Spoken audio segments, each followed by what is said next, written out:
जी, अस्सलाम वालेकुम students. Myself Safar Rahman, your lecturer at King Taus College Gojra. Today our topic is the microbiology chapter number 2 bacteria. Bacterias में सबसे पहले discovery है. Discovery में हमने साइंटिस्ट का नेम याद रखना है, ईयर याद रखना है और ये याद रखना है कि कौन से साइंटिस्ट ने कौन सी चीज़ को क्या नाम दिया. ये एमसीक्यूज़ के तौर पे ये सारी चीज़ें पूछी जाती हैं. Bacteria was discovered by Leeuwen van Hoek in 1673 में बैक्टीरिया को डिस्कवर किया लेवन वैन हुक ने. ही नेम्ड देम लिटिल एनिमल्स. इसने इन चीज़ों को लिटिल एनिमल्स का नाम दिया. इन 1773 डैनिश साइंटिस्ट फ्रेडरिक मुलर नेम्ड बेसिली. तो 1773 में डैनिश साइंटिस्ट फ्रेडरिक मुलर ने उसको बेसिली का नाम दिया है.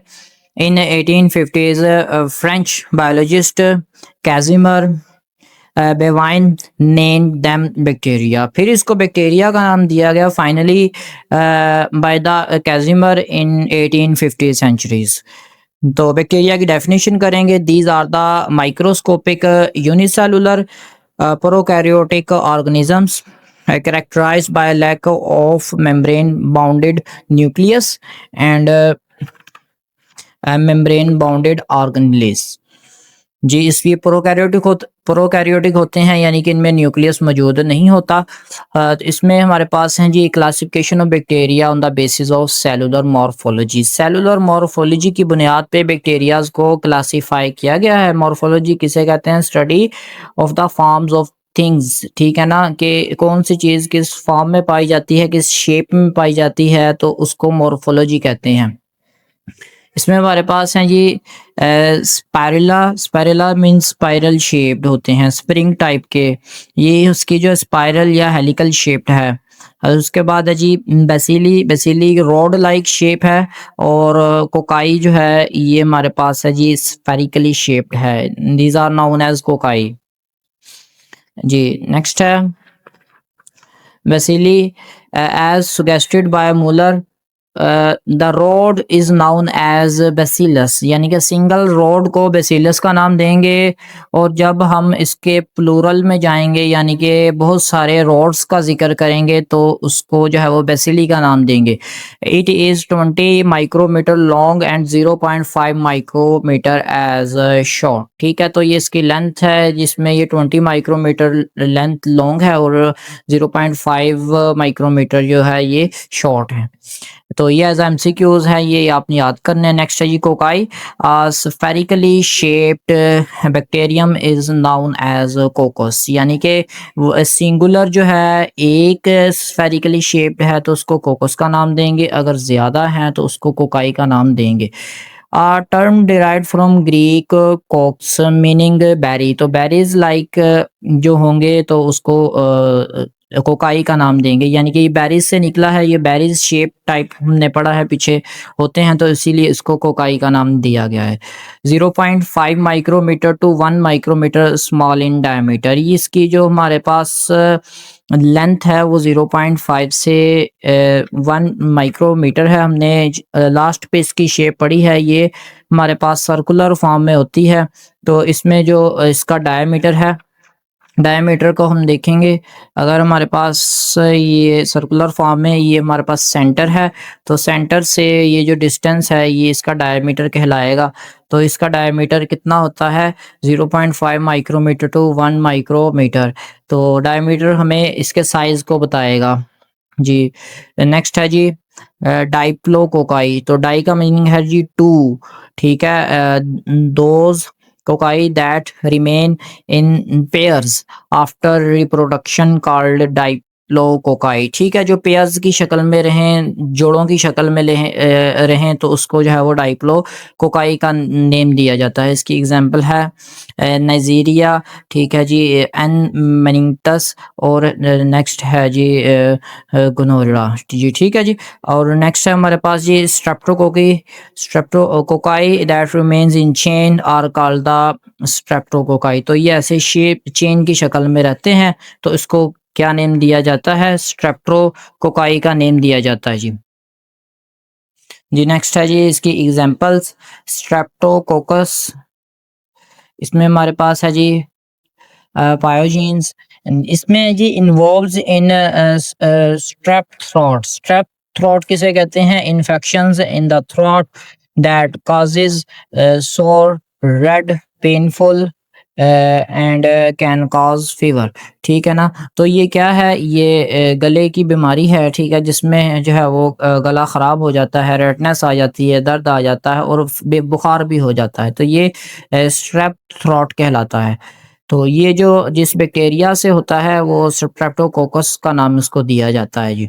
जी नंबर 2 एस म्यूटेंट्स। ठीक है, इसमें हमारे पास इन्वॉल्व्स इन टूथ डिके। ठीक है, दांतों को जब कीड़ा लग जाता है, दांत जो है वो गलना सड़ना स्टार्ट हो जाते हैं, तो वो इस बैक्टीरिया की वजह से होते हैं जी, एस म्यूटेंट्स। जी नंबर 3 है S lactis, involved in production in producing dairy products such as yogurts. ठीक है ना? तो ये हमारे पास डेयरी प्रोडक्ट्स में यूज़ होते हैं, जैसे कि दही है, तो इसमें जो है वो बैक्टीरिया यूज़ किया जाता है एस लैक्टिस। जी नेक्स्ट है जी स्टैफिलोकोकस।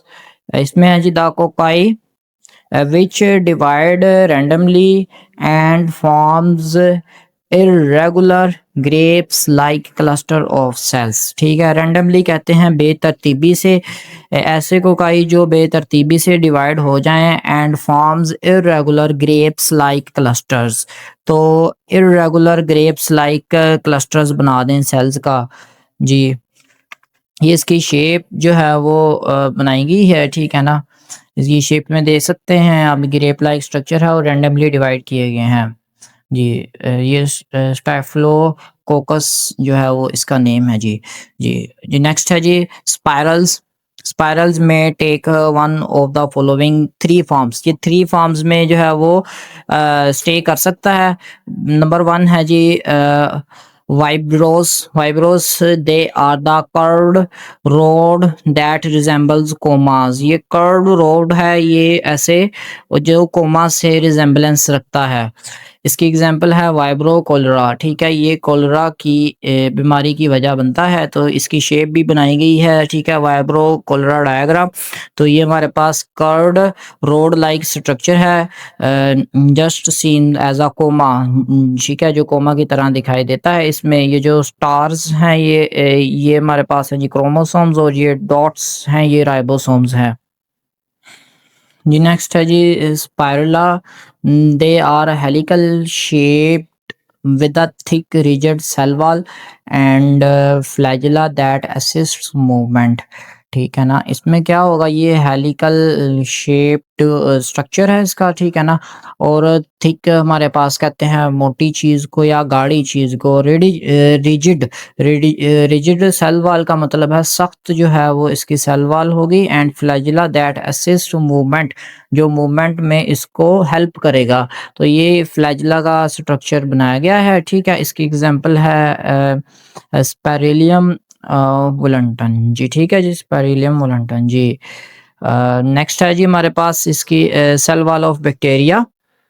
सेल ऑफ बैक्टीरिया में है जी विद द एक्सेप्शन कहते हैं अलावा of mycoplasmas all bacterias have a cell wall. यानी कि माइकोप्लाज्मा के अलावा बाकी सारे बैक्टीरियाज में सेल वॉल मौजूद होती है। माइकोप्लाज्मा किसे कहते हैं? Group of small simple bacteria like micro organisms. यानी कि जो छोटे माइक्रो ऑर्गेनिजम्स होंगे जो बैक्टीरिया की तरह होते हैं, ठीक है, उसको माइकोप्लाज्मा का नाम दिया जाता है। इसका फंक्शन क्या है सेल वॉल का? Cell wall protect the cell and determine its shape. ठीक है, सेल वॉल जो है वो सेल को प्रोटेक्ट करती है और उसकी शेप का तयन करती है जी। नेक्स्ट है जी chemical composition of cell wall.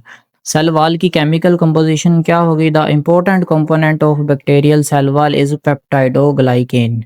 जो सेल वॉल का अहम कंपोनेंट है वो पेप्टाइडोग्लाइकेन है। पेप्टाइडोग्लाइकेन क्या है? It is a large molecule and it contains 2 amino containing carbohydrates. इसमें 2 अमाइनो कंटेनिंग कार्बोहाइड्रेट्स शामिल होंगे। नंबर 1 पे है एन एसिटाइल ग्लूकोसामाइन, ठीक है ना, ग्लूकोसामाइन ये एक है, इसमें एन जो है वो ये नाइट्रोजनस बेस कंपाउंड है, ठीक है, जिसको अमाइनो ग्रुप कहते हैं NH2 जी।